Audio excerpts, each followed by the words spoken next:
The Mad Hustle Podcast. Shout out to the Roman Noodle Babies. I was in Austin, Oklahoma. We're going around different schools. Do numbers. Go crazy. Yeah, man. I feel like it's really, you got to focus, just stay focused in general on that goal and not settling for less at all. And I was against it. I was like, nah, man, we ain't playing a quarterback. You can play wide receiver or running back or something like that. But we ain't started winning games till we got the quarterback. You started the school. Yeah. We're not going to we going to ride past that? She up there talking excellence this year. I'm mad at you. Just like I told you before. Hey, I told you before the game. I told you after the game. We don't talk a lot, but we see what y'all be saying. And we was like, oh shit, why hell? Yeah. Both ways. 2026, man. We right back to it. Shout out to the Mad Hustle family.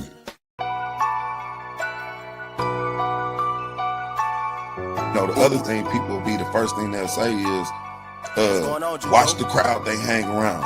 I'm the bad crowd. I wasn't hanging around the bad crowd. I was the bad crowd. And I could disguise it because I had all of this stuff going for me, but at the same time, I was a bad guy.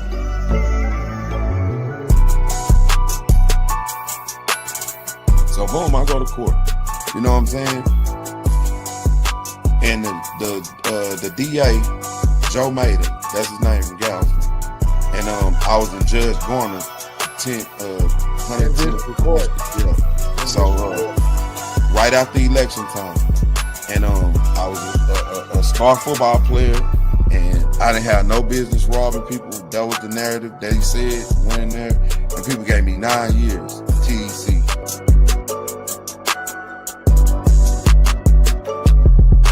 He was in there, and I walked in, and when I walked in, his eyes got big. He was like, how you get to jail? Like, you get what I'm saying? That was my reality. Like, his reaction was, he ran and got eBay. He was like, man, what? I ain't have to go in there and fight nobody. They like, man, you tripping.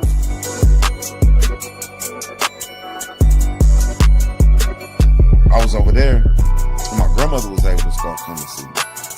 You know what I'm saying? And my grandmother, that was this strong lady that took care of me when my, you know what I'm saying, my mom was on drugs, my dad died. Like, this lady took care of me, right? Now she was in a wheelchair. You know what I'm saying? Life had life, and I wasn't there.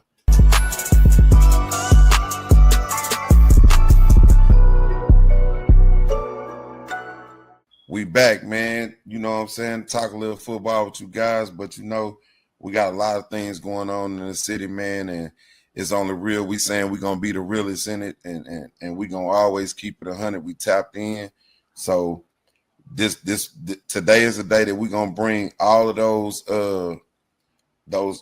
group conversations that we got going in the you know what I'm saying, in the DMs, all the conversations we got, man, we're going to bring it outside, man, because we got some real traumatic stuff going on in the community, man, and it's been going on for far too long, man. We got to shift the mentality.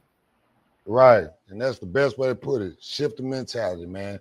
And we definitely we're gonna always talk sports, but we're gonna definitely talk on the real.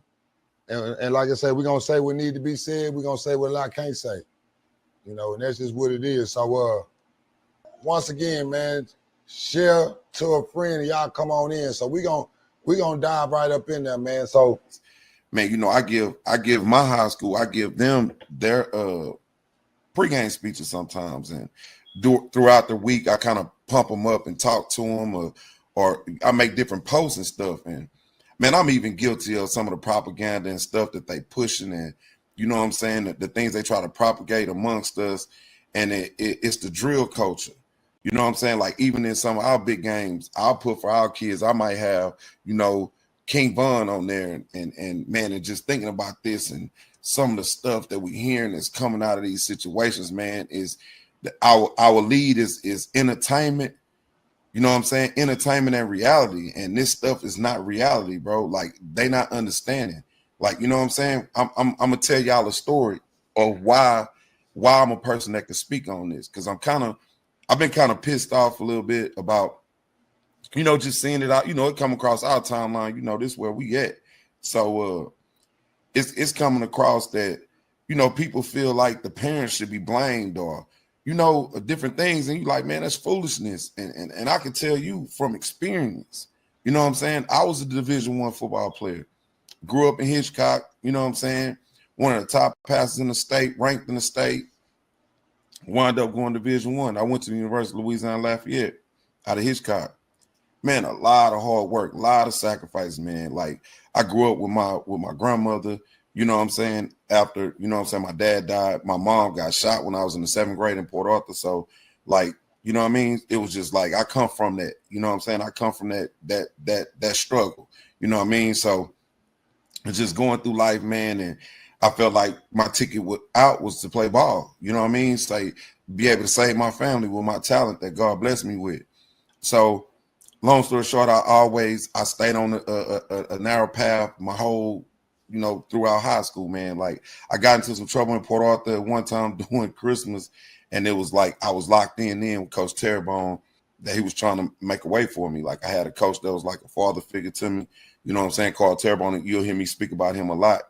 He's retired now, and Coach Terrebonne, you know, saw me through and seen me as a young kid. I was behind Chubby Lloyd Jones, who wound up signing to go to LSU. So he told me when I was young, he was like, "Hey man, you can throw the ball, man. Like you have a real strong arm, man." He's like, "Man, you can go play Division I football." And man, I worked, and it was gonna be the way that I was gonna get my family out. So a lot of things, like I said, that I've been hearing is like it's a lot of different variables that go in this, man. And then when you're even talking about a life being lost, but I put myself in a situation like that with a bad decision, like a very bad decision. Like I said, I go through all this, my people sacrifice all kind of stuff for me to be able to make it. I get up out of Hitchcock, I go to school in Lafayette. So as I get down there, I get involved in the lifestyle that these kids are involved in now. The major difference is that lifestyle that and I'm not promoting this or anything, but that lifestyle that we were in, we came from a culture. I got the hat on right now. I come from that culture, so I understand it. And the thing was also the drugs that we were using were real.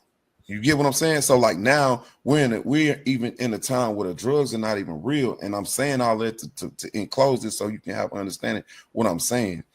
You have these kids that are raised by strong people. You know what I mean? Like my grandmother was a strong Black woman. My grandpa ran for mayor in the city of Hitchcock before. Like, you know what I'm saying? Like my family was a prominent family. Like even coming from Bay City and all that, like Sweeney and all that, like my family's prominent people. Like, so I was never raised to be a hooligan, a hoodlum, or anything like that. And I was also given, you know, I was one of the best dressed kids at school. Like every day, you still see me. Anybody, all y'all know, I'm gonna stay fresh all the time. Like my grandmother did that for me, and the people that were around me in Port Arthur, the doughboys. Like, so we had OGs. So I had the big drug dealers from my neighborhood that went fed and everything. I wasn't allowed to sell dope. You know what I'm saying? They bought me polos. They bought me Jordans. They bought me, you know what I'm saying? They bought me these things so I didn't have to play. So I didn't have to be in the street doing the stuff that my other friends was doing. Like I said, they shipped me off to Hitchcock. Like I couldn't even stay in Port Arthur no more because it had got bad down there. And all of this snowballs, right? All of this snowballs. And then I get to college. So now I'm sipping syrup and popping pills and doing all the stuff that a lot of these kids are doing now. And people don't understand the consequences of these things. Like, you know what I mean? I had worked my ass off, you know what I'm saying, my whole life to get to this point to flush it down the toilet. You know what I mean? So to get there, get to school, now I have a drug addiction because it was a drug addiction. I was a drug addict. You know what I mean? I had a monkey on my back. So undiagnosed drug addict. For sure, 100%. Dope fiend. Like to the point, and I couldn't hear nobody. I wouldn't listen to nobody. And I'm gonna tell you when I listen too. Make sure you stop me and pause me and bring me back to when did I listen. So I'll never forget my grandmother telling me I would come home. This is connection times. So I'm going to connections. I'm popping handlebars, smoking weed, You still in school at this time, right? I'm in college. Yeah. I'm in college. You know what I'm saying? In high school, I didn't even drink soda. You know what I mean? So Yeah. I go from being a straight square and you know what I mean, to get down there to school, because I escaped all of the foolishness. My family, you know what I mean? I didn't do it on my own. My family, I escaped it all. They moved me from Port Arthur to Hitchcock so I could stay out of trouble. So, like I said, then my mom got shot. So it was like, you know, that was gonna be emotional something as a young kid. I wasn't gonna be able to handle nothing like that. So, How old were you when your mother got shot? 13. So and it at that age, it was starting to be where all the guys that I played with in Port Arthur, we're starting to separate now. Now we're from the east side, they from the west side. Now I'm starting to be from a hood. Like, you know what I'm saying? Like, I went to Franklin. I grew up on 503. Like, my family is from the chicken coop. You know what I'm saying? 15 in Lake Charles. So, like, anybody know Port Arthur, they'll tell you that's like, that's it. Like, you know what I'm saying? That's the spot. Like, you know what I'm saying? Fed boys. Like, so those guys would send me running to the store every day. While they stood on the corner selling crack, I would run to the store and get him a Lincoln Boudin, a bag of chips, soda, this and that, this and that. These are the guys that raised me. Like, I was doing basically training, and then my mom caught them one day. That's a whole nother story though. But they that's what they used to do. Like, but they would tell me they was gonna pay me. And, you know, so it'd be 8 guys out there with a sack. So I got to run to the store for all of them. And they, you know, some of them would stiff me and wouldn't pay me. My mama caught them not paying me. It was like, nah, if y'all going to make him run to the store, you know, make sure he pay him. But I grew up that's the neighborhood Shock grew up in too. Like, that's where I grew up. That's where we grew up in. Yeah, that's what we grew up in. So, like, New England Patriots, yeah. Yeah, so as I get, like I say, I'm in Hitchcock now. You know, I escaped a lot from, like, Port Arthur was like, it was gun violence then, like, you know, but back then a death would happen like once every 2 or 3 years. Like, we would lose somebody. It's not like now. It's like these kids are seeing death and funeral, death and funeral, death and funeral. So, like, back then, you know, it was I remember when Fred got shot, and it was like, that was one of the reasons why I couldn't move back to Port Arthur. It was like, man, East and West had started going. I was at the age where, man, I'm going this way, they going that way. And it started being that or whatever. But it's like I said, I moved to Hitchcock for a better life. My grandmother did what she could. You know, she had the dealer's charge card. She had the JCPenney's charge card. So I was starched and you know, you get polos, go to church. I went to Rising Star. So I'm going to get the polos and all that to go to church. So I was a clean little guy. You know what I'm saying? Cologne. She kept me looking nice. And like I said, I had people that was, you know, doing what they do, and boosters in your family naturally when you're dealing with that type of stuff. So I was always looking nice, get to school, like I say. Now I got a drug habit though. Now I'm in the stuff that I have no business into. And this is what I'm telling y'all about not blaming a parent. My people did everything they could for me. I chose to get to school and take my Pell Grant and start taking it and driving to Dickinson and driving back in the middle of the night with pounds of weed. Like, these are the type of things that we were doing, you know what I mean? And with no direction, no guidance, because, you know, we didn't have anybody in front of us that did what we did. That's the point that I want to bring home to y'all.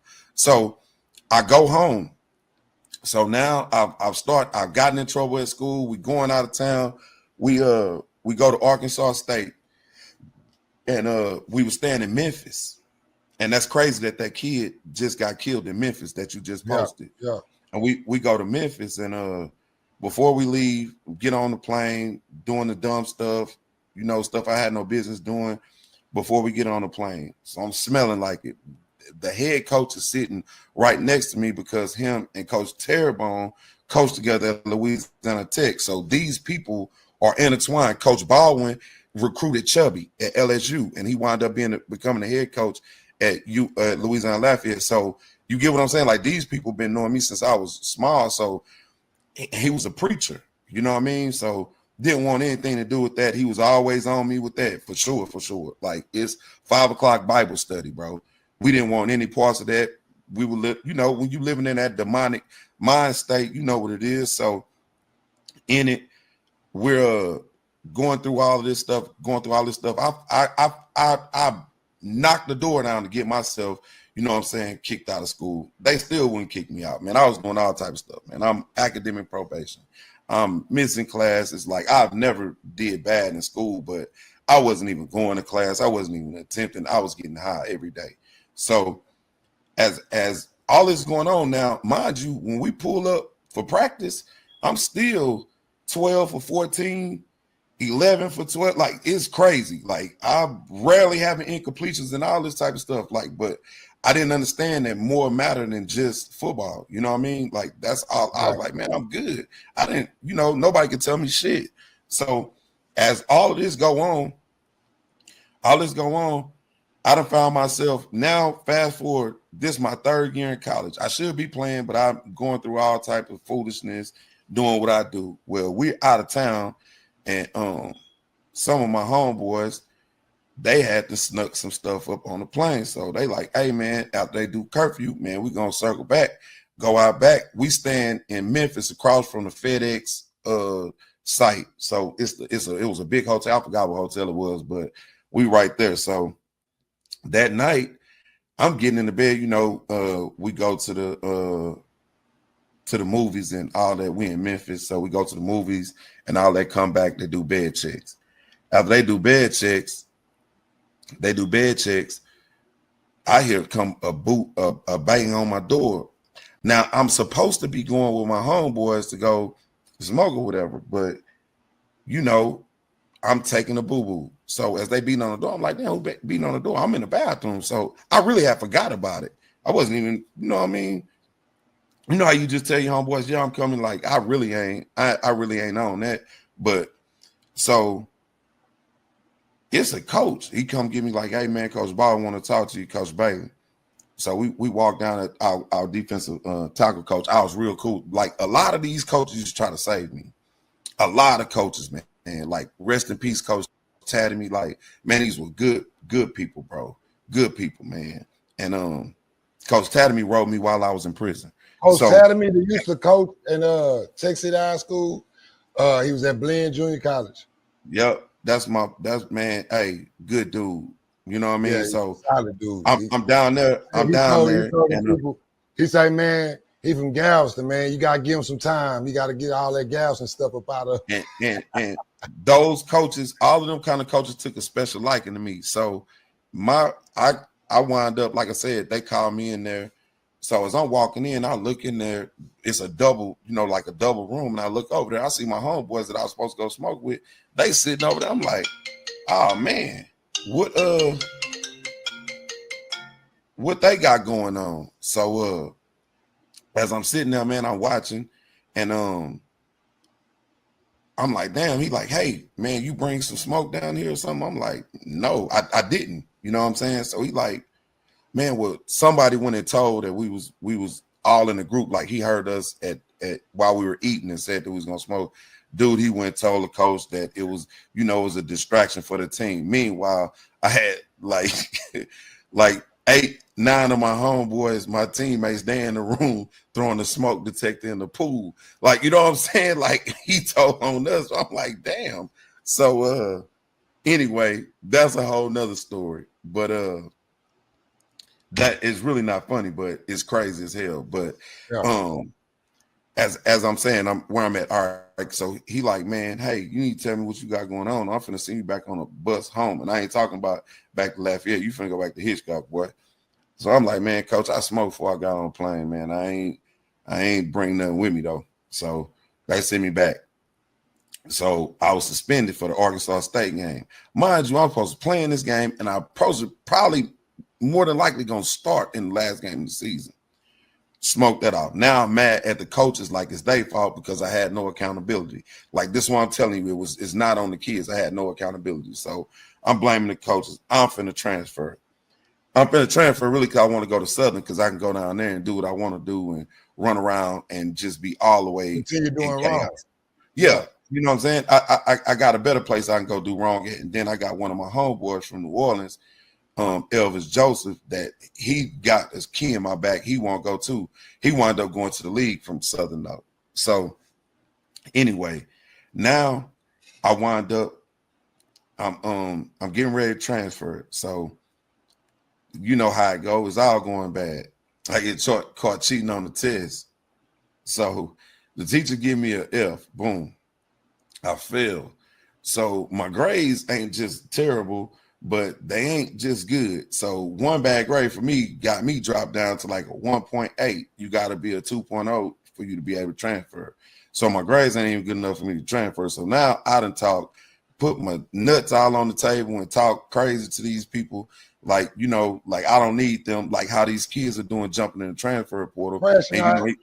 And you don't even have all your paperwork and everything together. You know what I'm saying? Handle your business. So, boom. Long story short, I had a teacher. He wrote a book and he had made the New York Times bestseller list. He was my English teacher. I made a B in his class. I went to his class all the time. He had a real cool class, and there was a bunch of fine girls in that class. So I went to that class all the time. So I wound up making a B, and it was like an 88. He changed my grade to a 90. But check this out.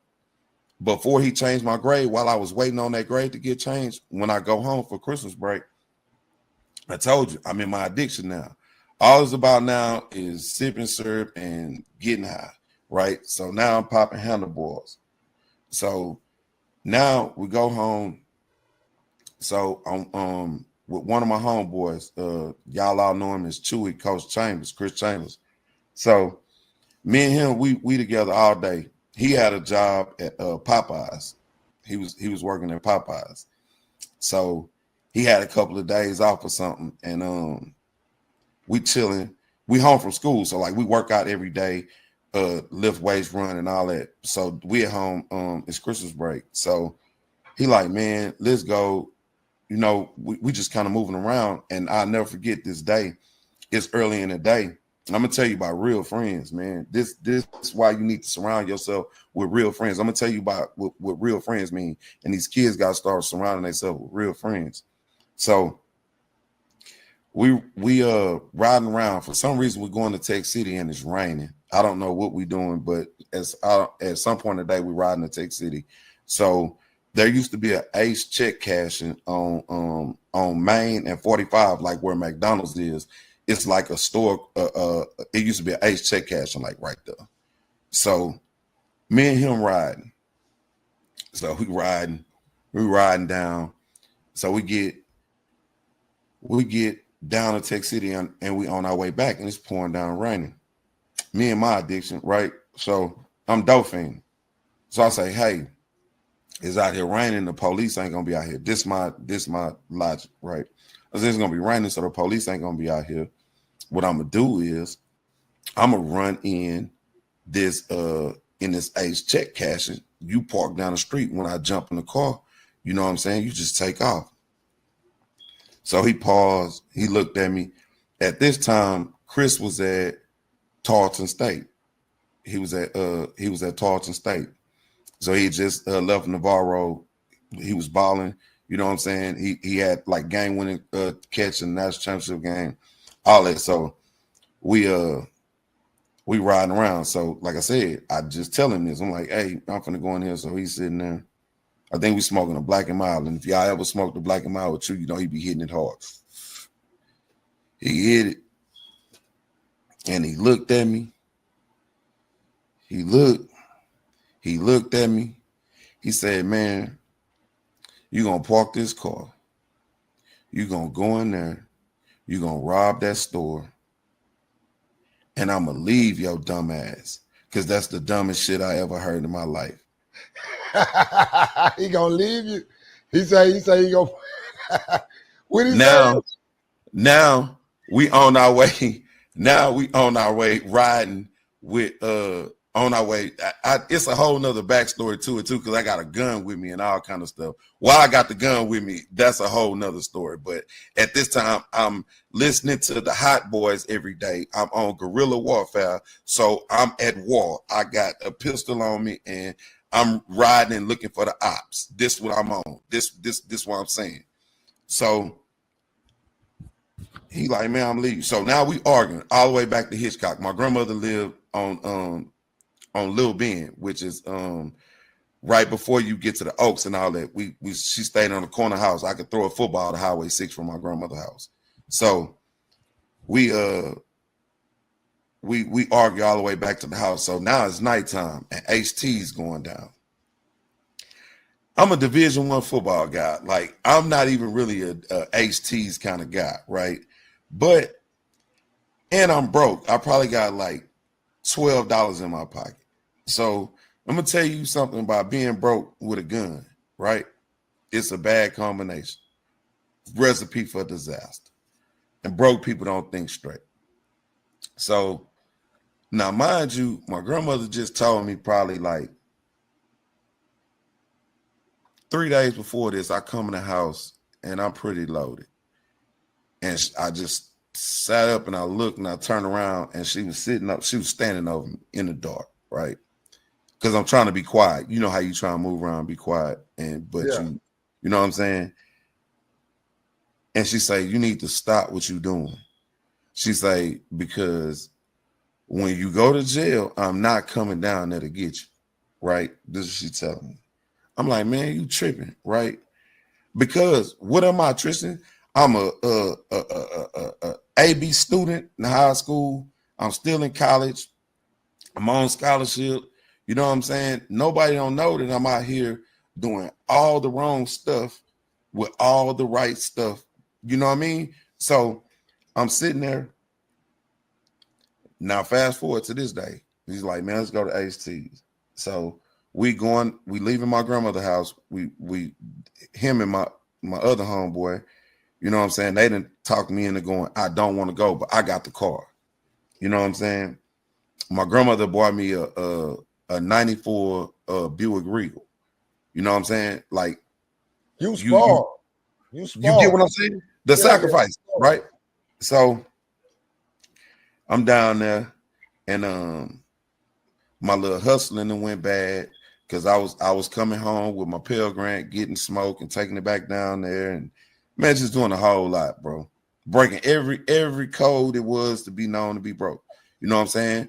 My uncle and my cousin both went fed, so my OGs was gone. You get what I'm saying? And this is why OGs are so important.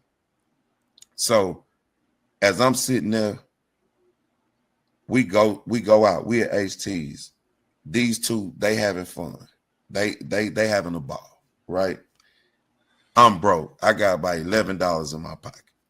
Probably not even that because I might have had to pay $5 to get in. You know what I'm saying? I'm drinking the water. You feel me?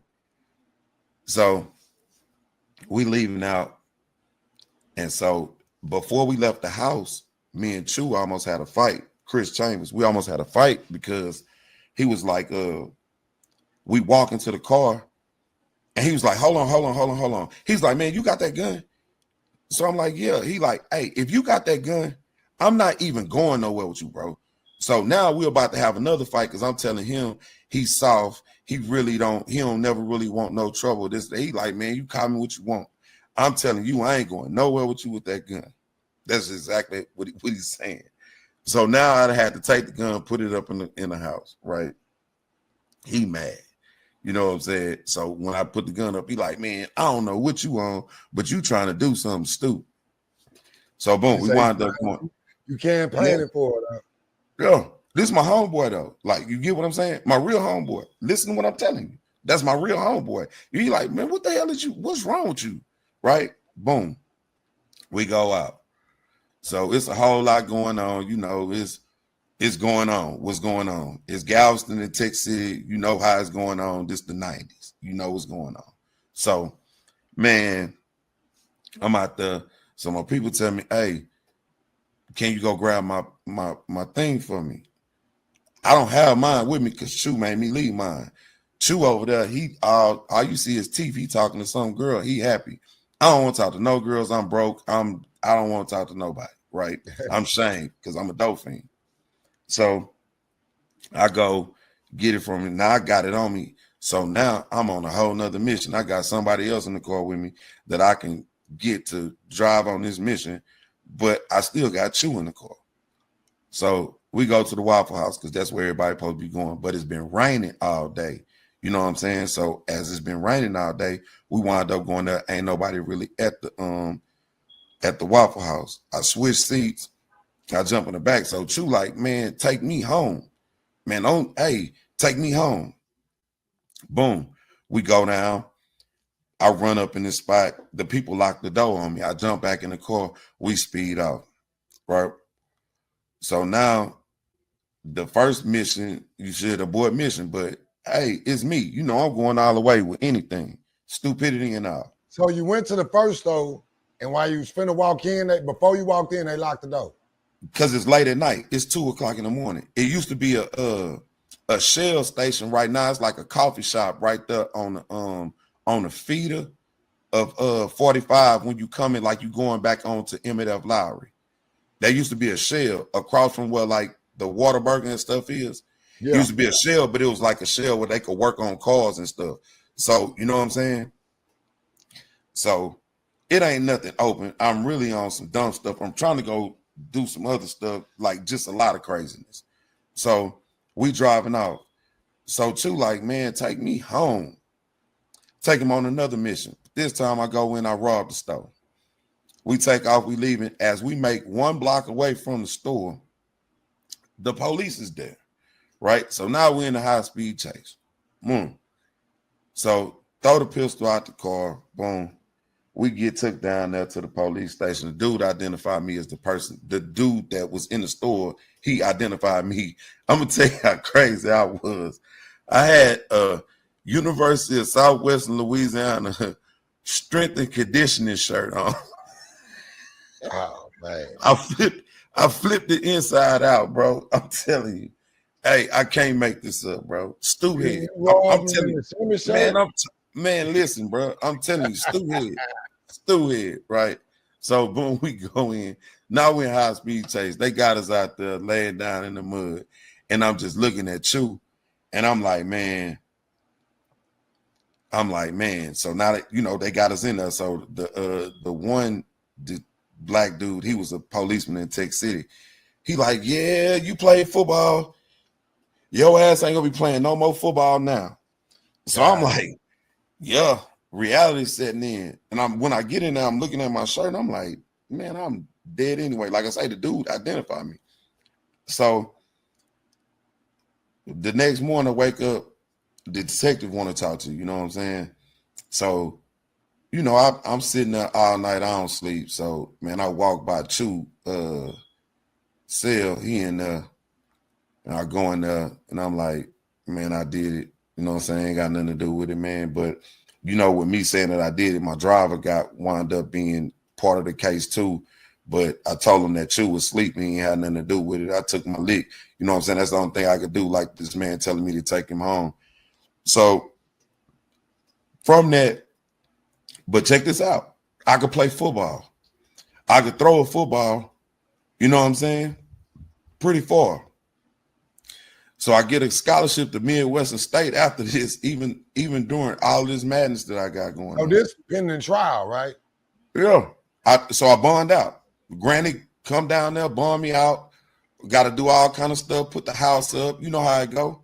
You know what I'm saying? Take out all kind of savings and money and this and that. And my grandmother had about 15 rental properties. Anybody from Hitchcock could tell you this. Like, she owned buildings, the Honey Hush, all that kind of stuff, man. Between me and my daddy going to jail, we ran through all that money. You know what I mean? So it's one of the things in life that I'm most, that's why I was embarrassed about it so much and I didn't talk about it. You know what I mean? So, like, then I leave. So I go up to Wichita Falls. So it was a coach up there by the name Coach Lott. So Coach Lott recruited Chubby at Trinity Valley.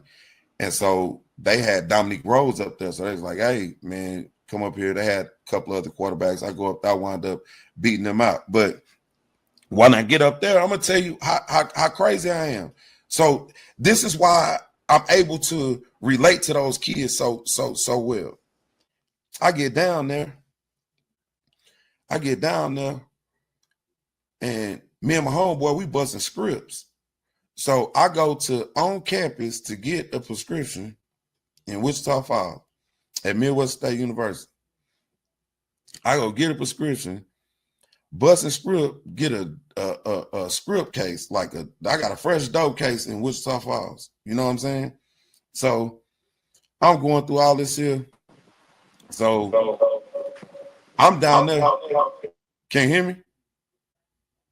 Yeah, I can hear you. So All we right. gonna say, so you caught a dope case. In Wichita, I'm Wow. on bond. I'm out on bond. Yeah, you going down, fella. Yeah. So go ahead. so I get back.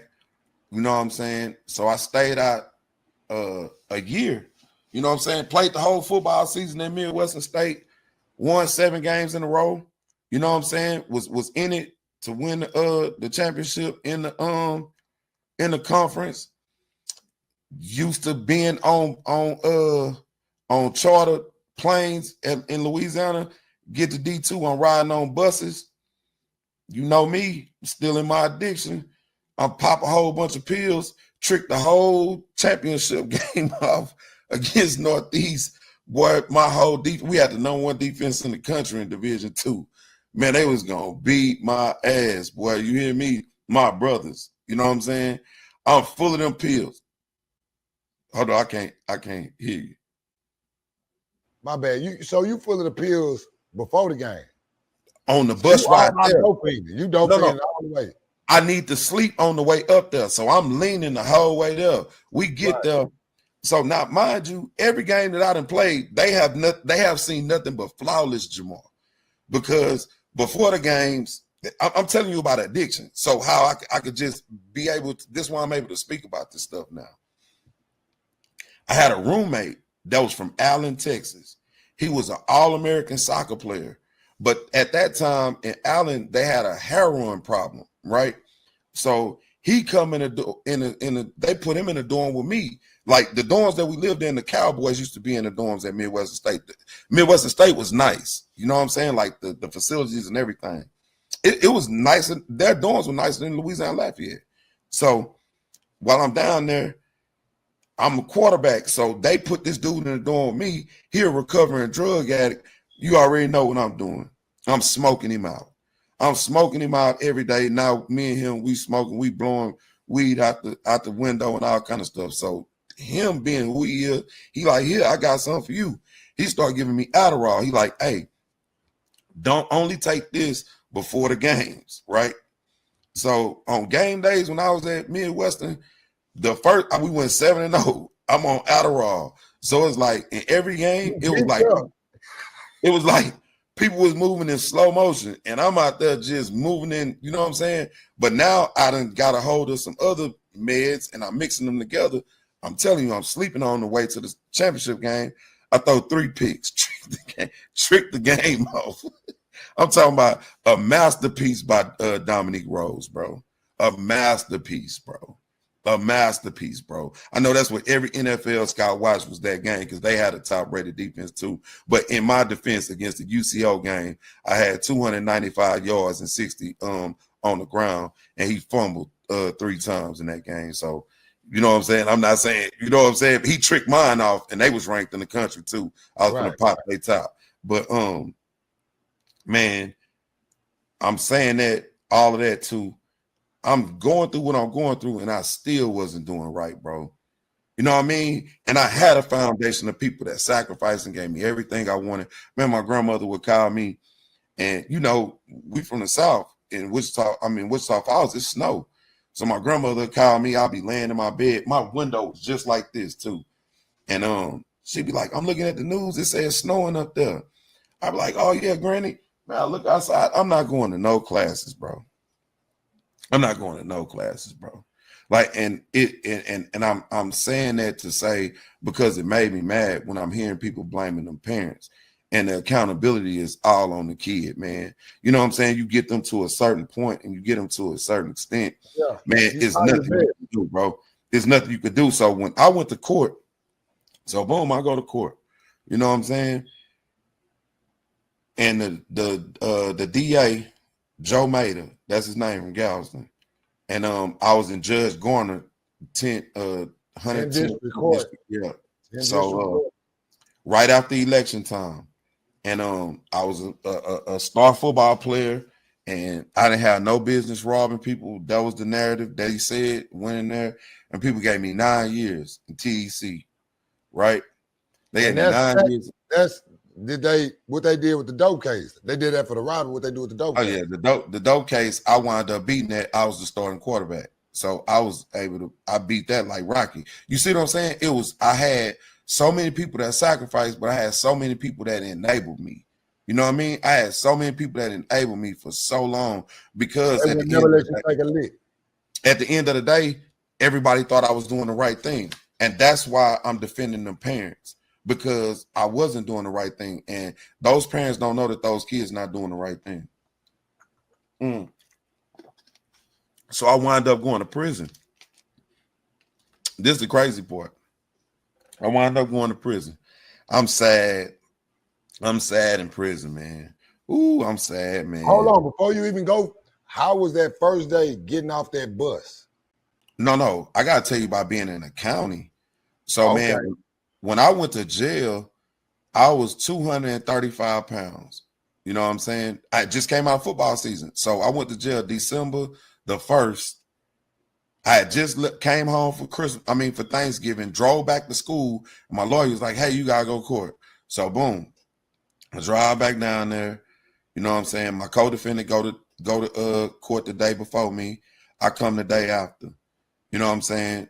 Boom, I go in there. I take my lick, man. It is what it is, man. I did it. They didn't really have nothing to do with it. It is what it is. So, man,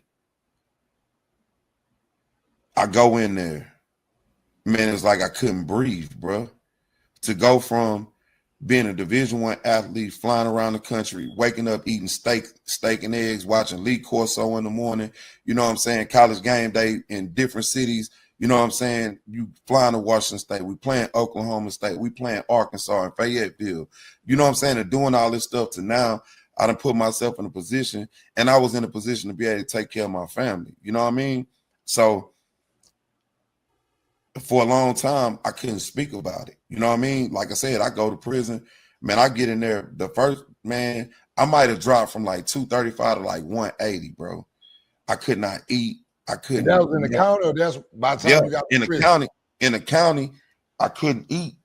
And it was Dale Lewis, rest in peace, eBay Ernest Triplet, Calvin, and like so a dude I grew up with named Flimsy, Calvin Benson, man. He driving vacuum trucks in the refineries and stuff, man. And he was in there, and I walked in, and when I walked in, his eyes got big. He was like, how you get to jail? Like, you get what I'm saying? That was my reality. Like, his reaction was he ran and got eBay. He was like, man, what? So I ain't have to go in there and fight nobody. They like, man, you tripping. You know what I'm saying? Like, Dale came over to me, started talking to me. You know, he was tank balls. He like, man, you was playing college football and you went, man, boy, what you was doing? So as I'm talking, man, I'm just every day, man, I can't do nothing but just sleep. Man, I wind up going down to the penitentiary. And so this is the thing I tell people, like, man, you scared because you it's the unknown. You know what I mean? You don't know what's going on. You don't know. And you know, I'm at this time going to the penitentiary, I wasn't at 180. I was probably like 190, but I was still bigger than most of the dudes that's in there. Yeah. And you know, I had a real football build. We had been lifting weights, so I still wasn't gonna be able to the muscle, you know what I'm saying? I just the stress knocked it off so fast. But as I get down there, and man, I wound up in Beaumont, and it was like, I was like, man, and it was just some older guys that was like, man, pick up your Bible, start reading this and that, and man, I could start putting them. I'm talking about, man, I was just in a fog, brother. And when I say a fog, man, I just came from jail, so I was getting just came from college, so I was getting a lot of mail. Like the people in jail, like, man, how you get so much mail? But it was so, like, I knew so many, you know, we in college, they're like, damn, my homeboy went to jail, so I'm getting mail. Like, you know what I'm saying? I'm getting pictures, all that, man. So it was, and then, like I said, I started fighting back, and then, man, I wind up getting shipped off. I start fighting and all that foolishness and this and that, man. And then I was just being in jail. You know what I mean? Not understanding nobody, still no accountability, still not understanding the people that I hurt, none of that, man. So Coach Terrebonne, my high school football coach, he used to work in Angleton. The parole board is in Angleton. right? So he wrote a letter for me. He wrote a letter for me and got me a hardship to where I could come from. I was way up in Colorado City, Texas. I was up there for like 2.5 years. Whole bunch of fighting, whole bunch of foolishness. You know what I'm saying? I was staying out the way for the most part because you could fight and get away with it and all that type of stuff. Like I said, I'm no accountability. Well, when I got close to home, I was in Sugarland. I was on the Central Unit. It's a museum now.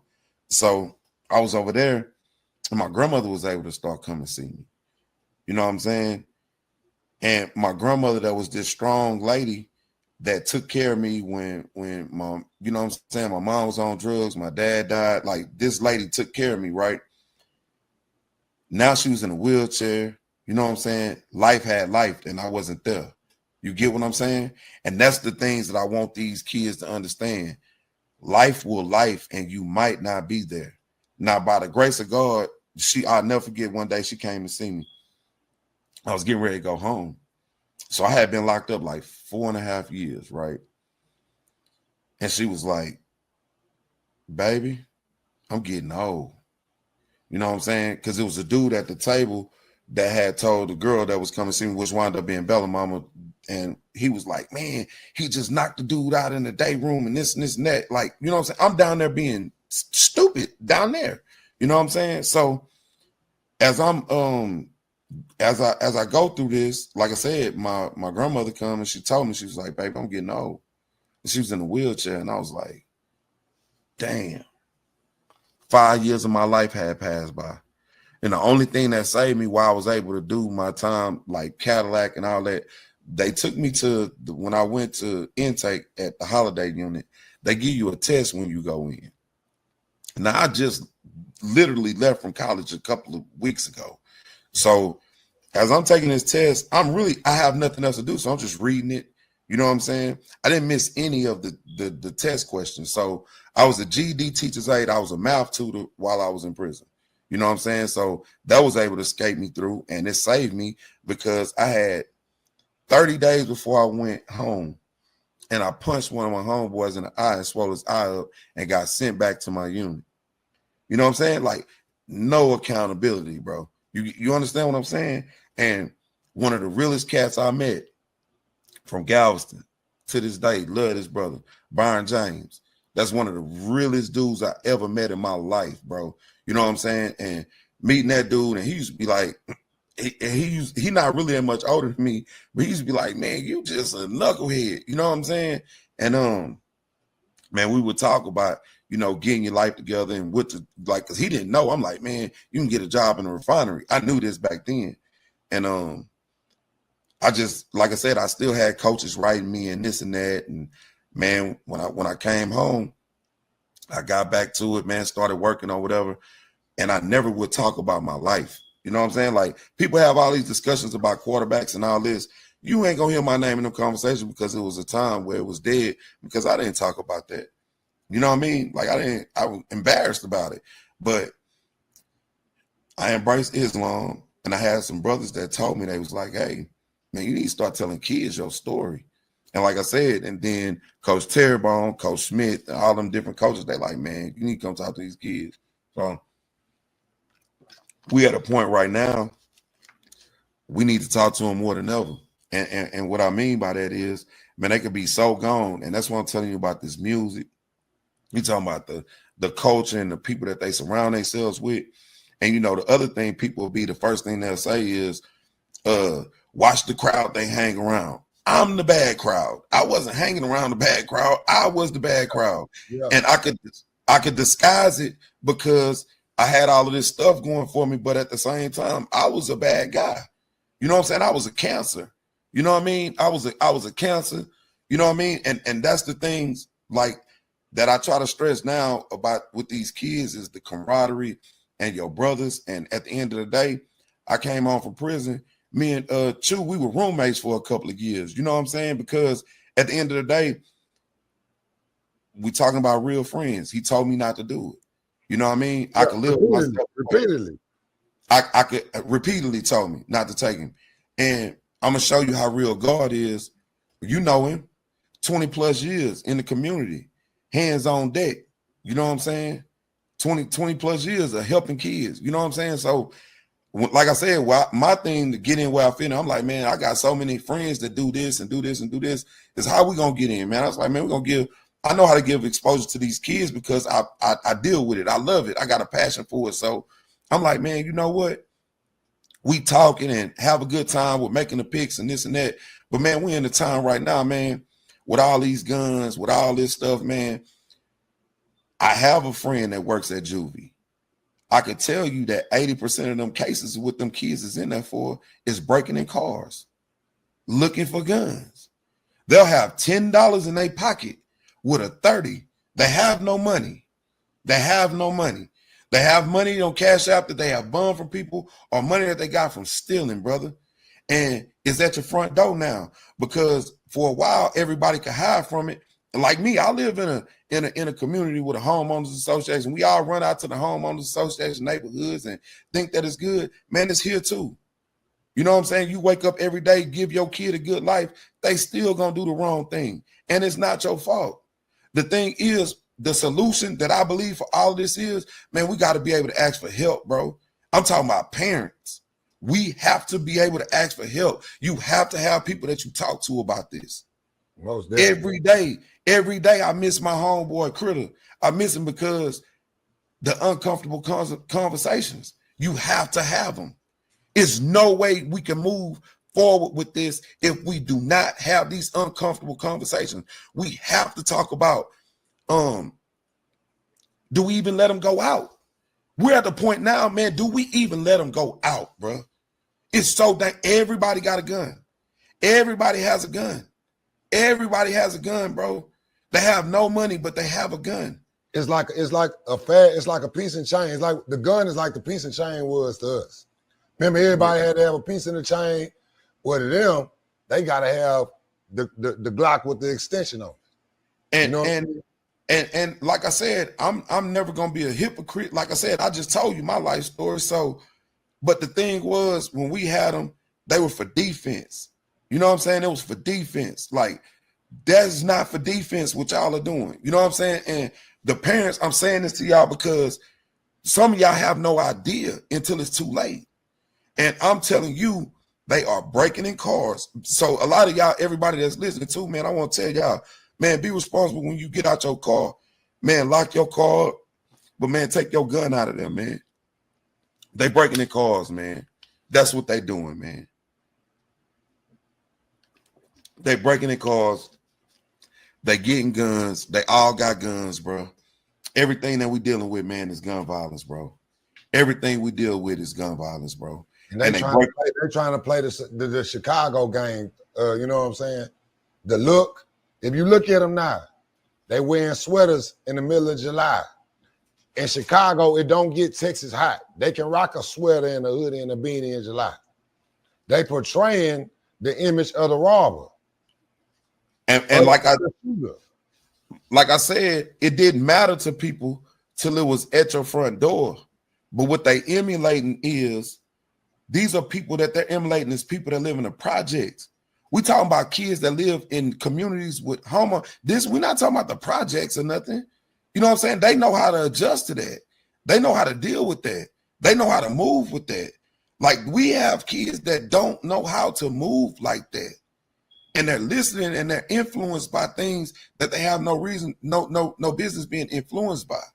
They don't understand what stepping and sliding is. But now they putting themselves in a situation where they're feeling pain and hurt because of the stuff that they getting themselves into. You know what I mean? And my thing is, man, when these lives are lost, bro, you know what I mean? They giving them 65, 70 years, bro. You know what I mean? They are getting 60 and 70 years, man. I don't think people understand what's going on, brother. You've been where they going. Tell them how it is when they walk up in there, you young, 18, 19, playing. You ain't a real one, a real street guy. You was playing the street guy. You really a football player that did something stupid. You a student athlete. Let me tell you the truth, bro, about that. I grew up fighting. Like, Roy Jones was my guy. Anybody from Hitchcock that grew up with you, they're gonna tell you I emulated Roy Jones with the fighting cock and all that. Like I used to do all that. Like, you know what I'm saying? So I could always fight. Now I get to jail, I was big. So needless to say, I'm gonna say this, man. Don't be afraid of that. Like Bubba and all that, man, that ain't happening, bro. The only people that's getting something took from them is somebody that want to let somebody take something from them, if you understand what I'm saying. This is what you need to be afraid of, bro. Every day, when I got to a certain point, when I started realizing I wasn't home, I was afraid of a little white guy that had an office in a school building, the chaplain. He was a little dude, like a little short guy, a little white guy, you know what I'm saying? Clean cut white guy. He was our chaplain. I was terrified of this man because that's the person that come and tell you that somebody died. Yeah. You understand what I'm saying? So remind you that you're missing life. Let me explain something to them about what they don't understand and what's going on. This the real. We're going to talk about the real. You go down that road, right? So let's say you in the middle of doing something and you do something you don't have no business doing. Now it's a capital offense, right? So you're going to have a high grade classification, like, you know what I'm saying? You medium custody, closed custody, you're going to come in like that, right? The state of Texas got budget cuts, bro. They short on staff. You got to have so many staff to be able to take you to a funeral. I want to tell you, if something happened to grandma, if something happened to your mama, something happened to your daddy, all the people that raised you, man, you might not make it to see them, brother. I'm talking about for them, even for your family to be able to pay for you to be able to go, man, you may not see them again. My grandmother had a car accident. That's why she couldn't walk no more. She got hit in Dickinson and driving, didn't have no business driving. You know, she was old. And the chaplain came to see me.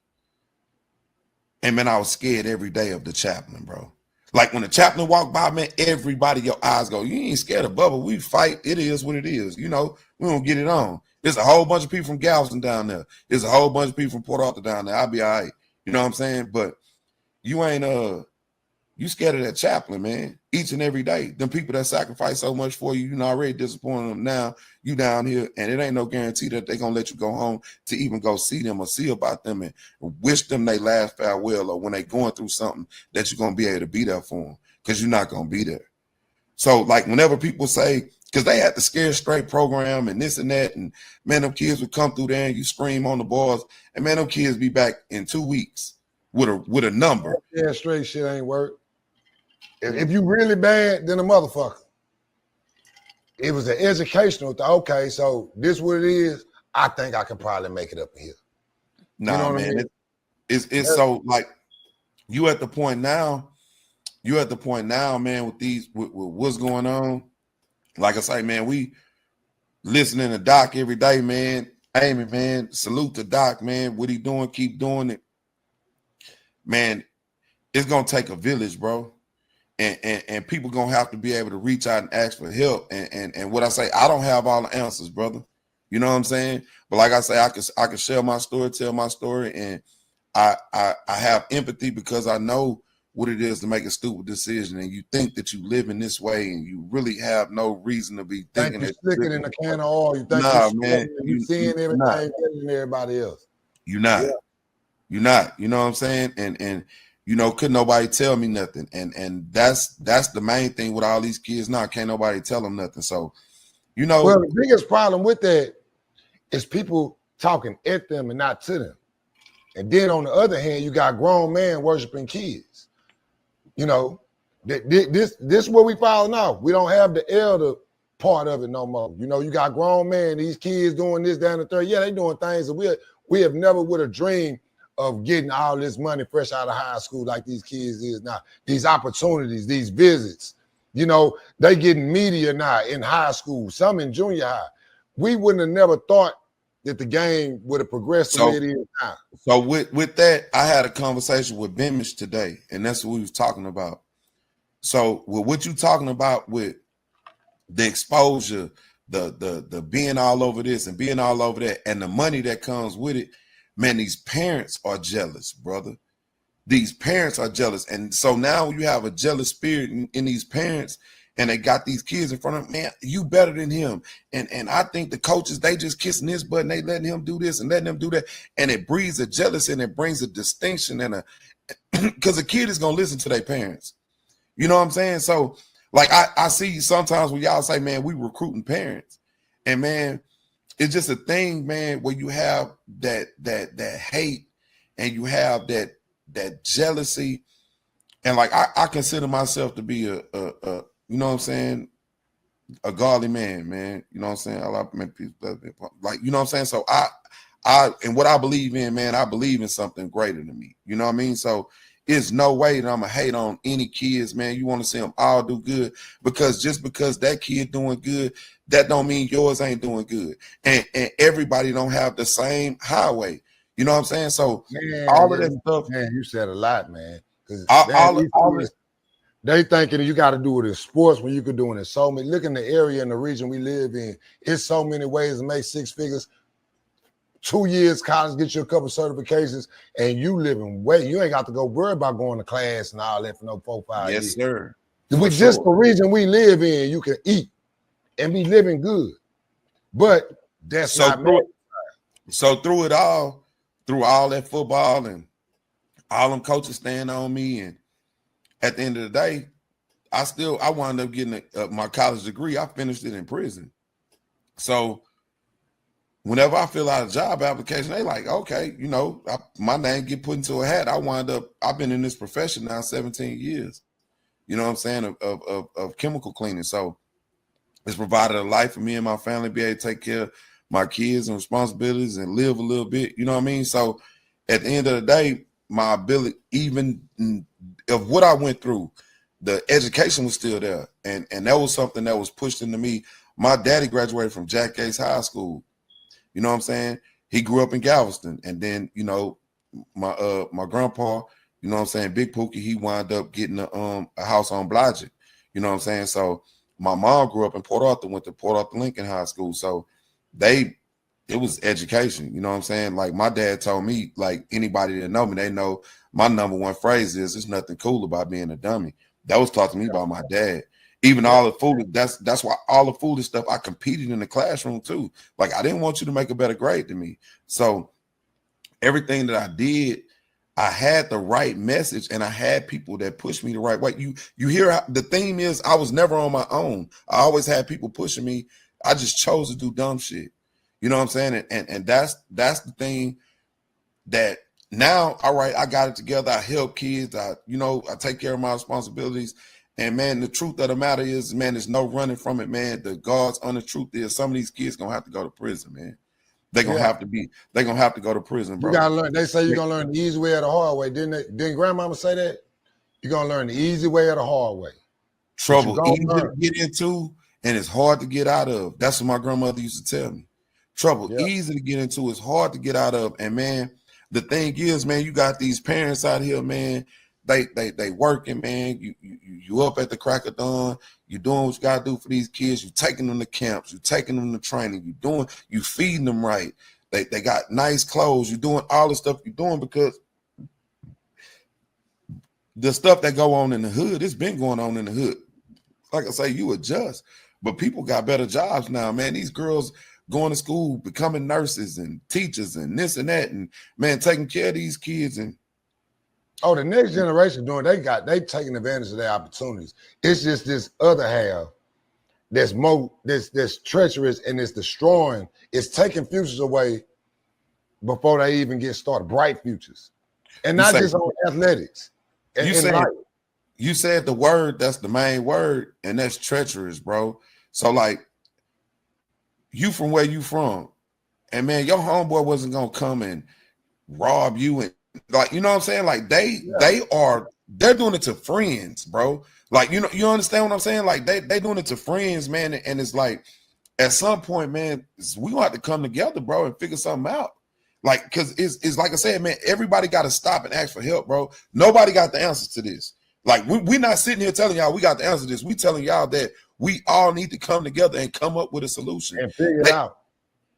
On the east side, they having something Monday.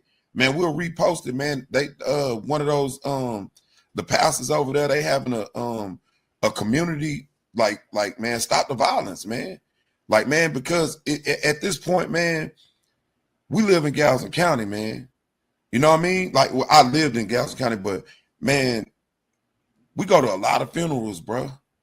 We becoming desensitized to it, and it's starting to feel like it's normal. Man, you know, we was growing up, man, like I said, man, one kid something may happen every 2 or 3 years, and then some of that would be like you might get hit by a car, or you know what I'm saying, somebody died from something, and like, man, we distraught, somebody drowned or something. Like, man, we talking about people getting shot, bro. Yeah, like a lot.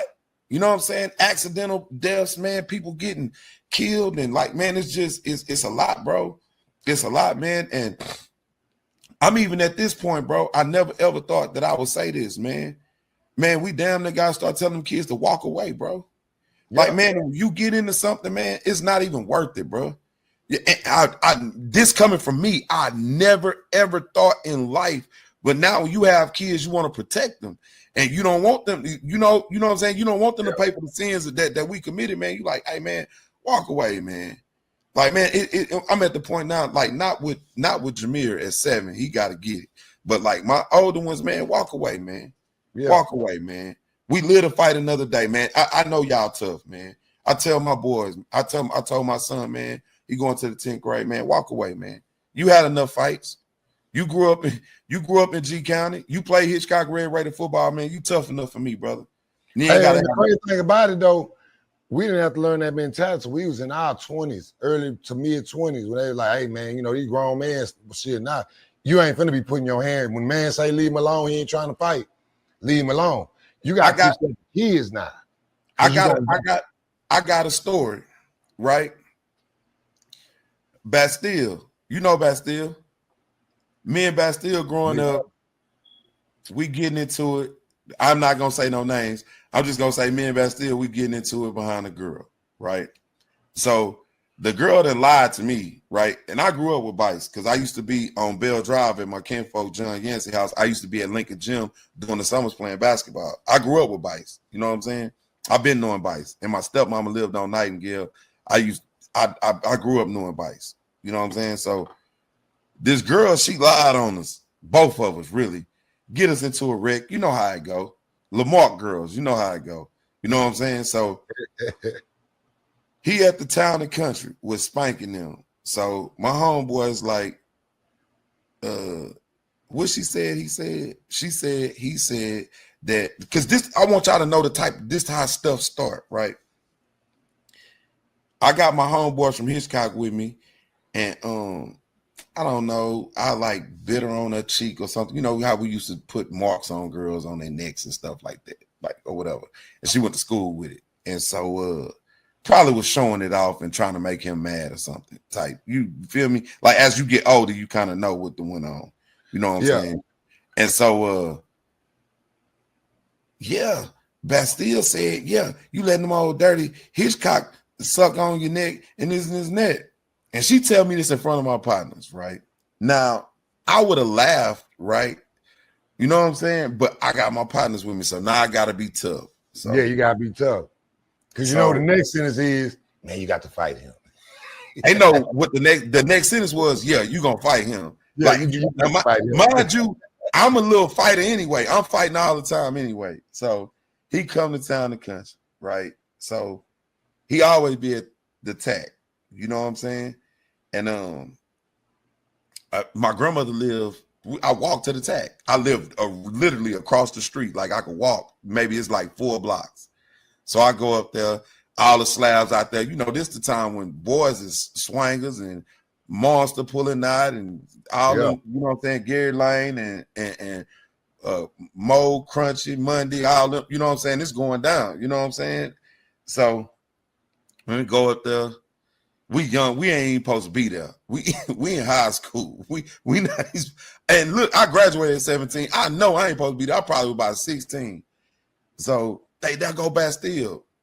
So I walk, man, you said, well, he like, man, what you talking about? Boom, I still off on it. We jumping, right? Over the years, we would see each other mean mug, you know what I'm saying? Him and bruh was tight, and man, Bastille texts me every other couple of days now. You get what I'm saying? And listen to what I'm saying. We live to fight another day now. You get what I'm saying? We jumped this man, for real. You know what I'm saying? That's why Mouton used to be like, man, Hitchcock, like it come from that, because he was wanting to do something too. He act like he did. I think he was just in the back woofing. But the whole thing is, we look at it and it's not like that for them, bro. They're too embarrassed about this and this and that. Yeah. They're gonna shoot, bro. You get what I'm saying? So we can't live in what we did. That be the thing. That's our biggest problem right now. That is like, oh, it was like this. No, we was fighting, bro. And every now and then, one person may have a gun, unless they were from Cedar Terrace. And then if it was 20 of them, 7 of them had guns. Yeah. But everybody didn't, you know what I'm saying? Everybody didn't have guns, bro. It used to be after the fight, they'd be like, man, why you pulled out a gun? Nah, we were punching, man. Don't do that. But now it's with a gun. Walk away, bro. Like right now, we in a time, man, walk away, bro. Or we gonna have to organize like they doing in Third Ward with Cal Wayne them shooting them down there in Port Arthur. Man, they making them boys put them gloves on. Like it has to be something that is done. Something has to be done. They doing it in Chicago right now, and it's working. You got to, man. Between the mayor and you got speakers in the community that they put everybody in the black shirts with the Stop the Killing shirts. I think that's what it said. I can't remember exactly what the shirts say. They walking around all the neighborhoods. Everybody tell you not to walk around, and they squashing beefs. The thing about the youngsters is this, man. Man, you could talk to them. If you genuine, they will listen. And see, there's a big divide. That's where a big divide is too, because people automatically figure like, oh man, the young man, yeah, they bad, but man, they look at me. I got sense. You know what I'm saying? I told you talk at them though. I told you everybody mess up it talking at them. I told you, remind me about a part in that story about when I thought about what somebody told me. When I got to prison and I laid in my bed, at night I would lay there and I would think, and one of my OGs, Calvin Garner, I'll never forget, it was Juneteenth in Galveston. And man, I probably had like a 8 of syrup, a whole bunch of pills, and I was out there and I was so high, man, I was drooling from the side of my mouth, like just loaded, right? And I'll never forget, he walked up on me. He was like, he had tears in his eyes. And he was like, man, what are you doing? And who are you hanging with? He was like, and he went off on the dudes I was with. And he was like, why would y'all have him out here like that? Like, you understand what I'm saying? He understood what was going on. He was a little older than me. You know what I'm saying? And I never thought about that until I got to, and me and him, we got the same birthday. That's still my OG. You know what I'm saying? And like, man, you think about it. And it's like, man, you have the world at your feet and you can still make bad decisions. And it's people telling you the whole time. Like, that's what I'm telling y'all. Like, man, these kids, they'll listen, bro. If you genuine and you go to them, man, they listen. They listen. Like the kids in Hitchcock. That's why I got to apologize, because, you know, I'm coming. We King Von. We on this, that. They, man, you come and talk to them, man. They want, and like you said, though, Tristan, we got to listen to them too. Man, listen to them. You got to listen to them. You have to listen to them. Like, I'm learning that too with my kids. Like, man, you got to listen to them, hear them out, you know what I'm saying? And make them understand the perspective. And the ones of y'all that need help, man, you got to ask for help. You cannot be too proud. You don't want to be that parent at that funeral, bro. None of us want to be that parent at that funeral, bro. You know what I'm saying? We're going to try to climb in that casket. You understand what I'm saying? Like, they not understanding how urgent this is. Like, bro, it don't matter where you move to. It don't matter how much money you have. None of that stuff matters. It's everywhere. I live in our colony. Somebody shot at the police the other day in our up here in our colony, bro. Yeah. They shot at the police in our colony, bro. Come on, man. Brand new community. The big church. I tell everybody, man, get out here and talk to these kids. Look, I'm begging y'all, help these people that's out here that even is blessed enough to have the time, is blessed enough to have the patience dealing with these kids. You ain't got to do it yourself. It ain't for everybody, but help them. Because listen, me, myself, Chew, you, we ain't got to worry about nobody running in our car, house. We ain't got to worry about nobody doing nothing to us.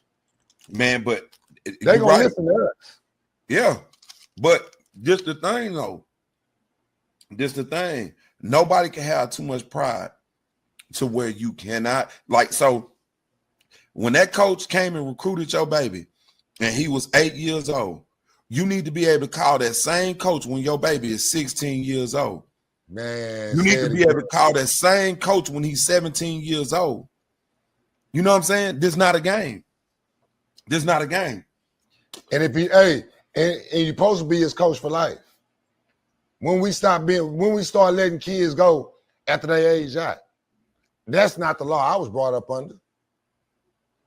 I'm fortunate enough to have 4 kids I coached. I started coaching, they was babies. They grown men now raising kids, taking care of business with jobs, and come back and coach and give back. It tripped me out because they like, man, coach, how you do this? Go to work all day, and then you come out here to practice for another 2 hours. Like, yeah, that's what this is. That's what this is. And I'm proud every single day I see them boys out there. I'm proud because I'm like, dang, man, it finally came back around. Tanai's paying us back, paying it forward. Now we can eventually go sit back and coach them, coach the youth. Man, now we can be the old heads. And the thing is, man, I got gray hairs, right? Man, them kids don't want to hear nothing about what I used to do. So we got to find the young ones, man. We got to get behind the Jalen Benefields, the Rodricks. We got to get behind these kids that it's so many more. You know what I'm saying? Money and D. We gotta, you know what I'm saying? Like I talk to Money and D, like, man, you gotta be able to reach out to them kids, man, and know that you give your wisdom to them, because the wisdom that you give to them, the youngsters are gonna listen to them. They're not gonna listen to us. You know what I'm saying? They're not gonna listen to us because we just old folks preaching. And they ain't gonna bring us everything. They're gonna bring a younger person more. They're gonna give us a filter version. Because at the end of the day, they're gonna always be respectful to the situation. Yeah, they're not telling, but the stuff when they do sit down, it's hard enough for them to talk. The younger generation lack communication skills. They do not know how to talk. They mumble, right? So you got to have patience with them. Not just that. Listen to them though. So this too, man. You got to meet them where they at. And what I mean by that, man, you got to text too. You got to text them. Yeah. You know what I'm saying? You got to text them, like, man, and question them, and like I said, man, when you got kids, man, you want to be able to let them be able to leave the house, man, and let them go out and venture, man. And it's so scary now, man. You can't even let them. You can't let them out your sight, man. You can't let them out your sight, man, because there's so much going on, man, and you never know what's going on, and man, you just never know what's going on, man. If you do it right, like my oldest boy, 25 years old, man, he still keep his location shared to me. Just out of it, hey man, look, I know you're grown, you got your own house, building my own money. You don't need me for nothing right now. But I'm your advice, your counselor, right? Man, just do your daddy a favor, man. Keep your location on. So if I hear something happen down there in San Antonio, Austin, San Marcos, I can know it was a shooting down there last week. I can pick up my phone and see where my child is. I ain't rushing you to be grown. I'm telling you it's hard out here being a man. I'm telling you, you know, just listen to your daddy, you know, and they do that. And a wise man told me, if you want to save the community, start raising your own kids. Mama, stop denying, no matter what y'all going through, stop denying that man the chance to see his child. If he ain't putting that child in immediate danger or harm, no matter how, don't let no money dictate fatherhood. Because at the end of the day, you need to know why he do what he do, how he do what he do. And the only way he can see this, not hear it, see it, is looking at his daddy. Man, and at the end of the day, too, man, it's cool to be a daddy these days, man. That's the cool, man. That's in style like a hat, brother. Man, be a daddy, bro. It's cool, man. It's fun over here, man. It's fun being a daddy, bro. And ain't no dollar amount on it because everybody think it's a dollar amount on fatherhood, man. Man, people going through hard times, man. The one thing that shouldn't cost no money is being a father, man. That's just what it is. And that goes both ways, man. Like fathers, man, do what you can do to help that mother. We know most of the black households or impoverished neighborhood households are separated. They don't have two parents in the home, but the kid can still have two parents. Yep. They got to be in the home. They got to get this game, man. The kids that got fathers, they are, I'm telling you, I ain't going to just say fathers. They have a mother and a father. The numbers show they do better in life. And I'm talking about active, not just in blood. I'm talking about active. It's no dollar amount. Stop telling that dude he can't see his kid because he behind on child support. Man, let it, hey, look, this way ain't going to cost you nothing, daddy. Just talk to your son and give him some game, man, because I don't know this. He dealing with girls right now. Hey, he dealing with altercations right now. He think he got to be tough. Men don't handle stuff like women. We don't. But kids learn visually. So if I see every time my mama get mad, she scream, holler, go crazy, I don't get to see my father get mad. I don't get to see my father say, you know what, dog, I'm going to let you go and make it, man. I'm going to stay out of the way. So all of this that we talking about, it stems from one thing, and that's emotions. So whenever and you have males that have genuine feminine energy, you know what I'm saying? Like they raised up, and these women live in a toxic time, whereas housewives and everything is conflict and mess and this and that. And men don't behave like that. And if you don't have a positive male influence in your life, you know what I mean? Like, and you're influenced by these women, and that's why a lot of this stuff that we see happening is because they don't know how, they don't have conflict resolution because they don't have no men in their life. So now you run around and you just emotional, you an emotional creature. And like I told my son, I say, man, this is something I know, man, it's intellect over emotions. And when a man becomes inverted, it's emotions over intellect.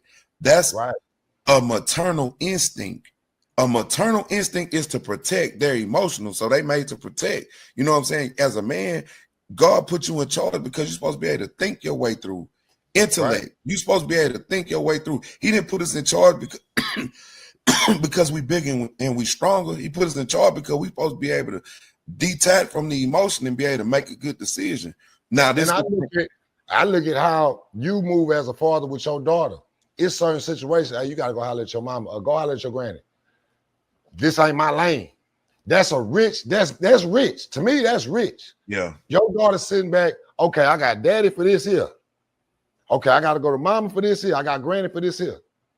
Now, she got her path in front of her. She can stop playing basketball tomorrow. She can call, hey, daddy, I'm going to do this.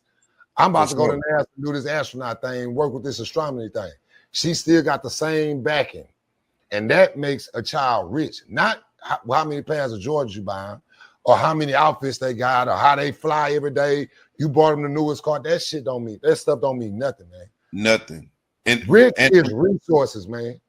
The only reason why I buy them all that stuff because I tell them you earn that, man. You need to handle your business. You handle your business, because I'm gonna have it. So I got all the Jordans. You know what I'm saying? I gotta buy for them too. But the thing with me is you earn that, man. But some people think that materialistic thing can make up for you not being a father.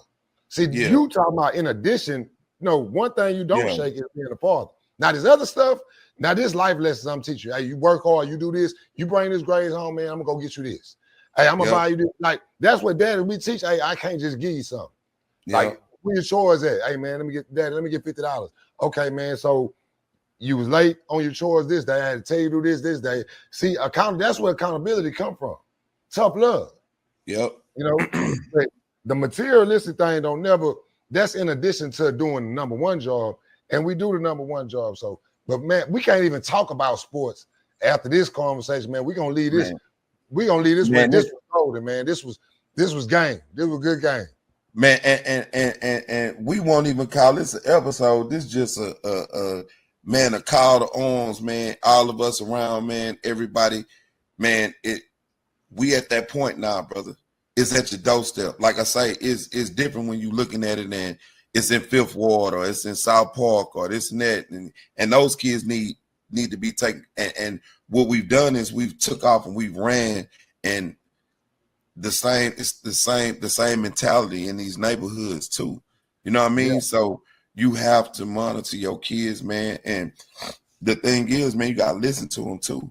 You gotta listen to it, man. You gotta understand what's going on. You gotta stay tapped in too. You need to know that if they going to a party over here last week, they were shooting. You know what I'm saying? You need to know what's going on, like, and that just comes with, like you say, being present. You know what I mean? Like, it ain't enough to buy. You got to be there, man. It's real, that man. costs no money, dog. And like I say, don't let a dollar amount come between you making sure your son get every resource that's possible to be successful, man. If it ain't hurting him, you think, man, this kid going to the University of Memphis from New Orleans. I mean, going to the University of Ole Miss from New Orleans. Man, he done made it. You know what I mean? He done made it. Man, he get killed.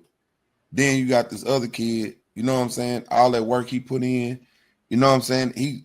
Dave Campbell's everything 4-star kid. You know what I'm saying? Now he got to deal with it. It is what it is. Like, man, and you know, and my thing is 2 lives lost, and I don't want nobody to throw him away.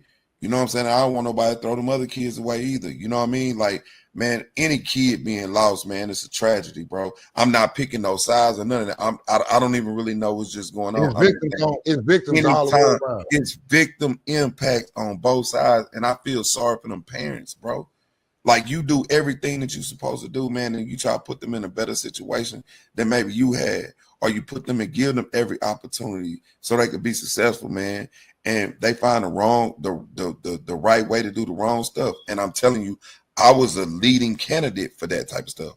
I led the league in rushing and doing the wrong thing every year. You know what I'm saying?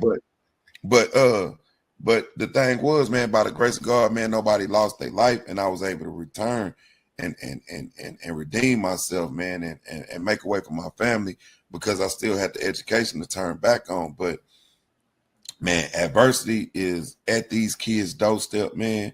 They going through more than we ever could imagine.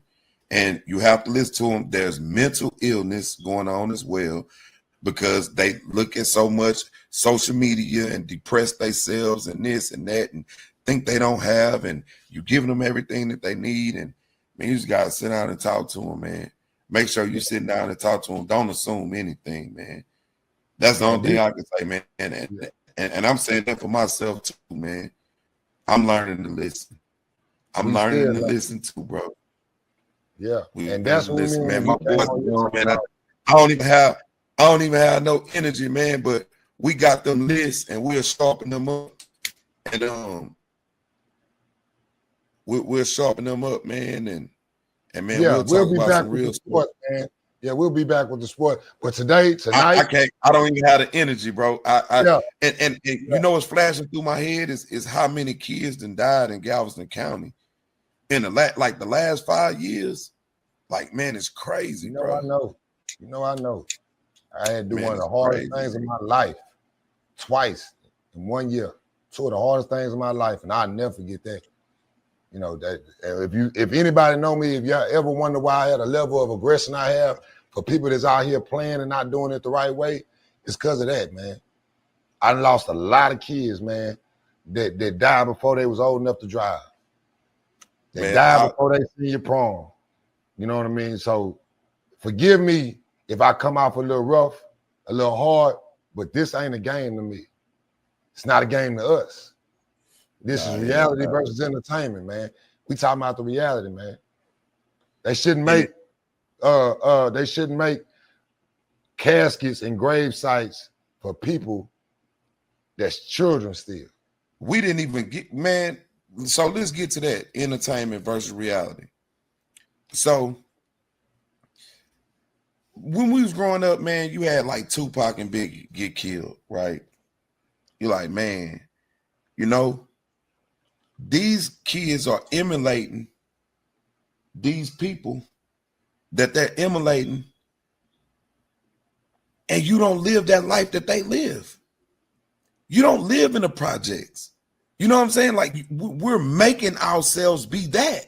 You know what I'm saying? And we're mimicking stuff, and the music is good, man, because you can hear the pain, you can hear, like, the music is good, but the Vaughn, the NBA young boy, the Dirt, you know what I'm saying? You listen to this stuff and you just listen to this drill music, and man, that's why I'm so glad New Dallas is here. Man, I'm so glad them kids is here, man, just changing the message. And what I mean by it is Dirt fighting for his life. You know what I'm saying? King Vaughn is dead. Mo 3. You know what I'm saying? Mo 3. Yellow Beezy fighting for his life. Fighting for his life. Yeah. You know what I'm saying? Like, man, y'all not understanding, man, that time is real. They gonna give you a whole bunch of time, man. You ain't listening to Doc Amy. Listen to me, nephew. They gonna give you a bunch of time, man. They gonna give you some time you can't do. They gonna give you some time you can't do. What I mean by you can't do it, man, you ain't gonna be able to do it. Yeah. And some of y'all are weenies because y'all run and get guns. It is gonna be hard for you now and up.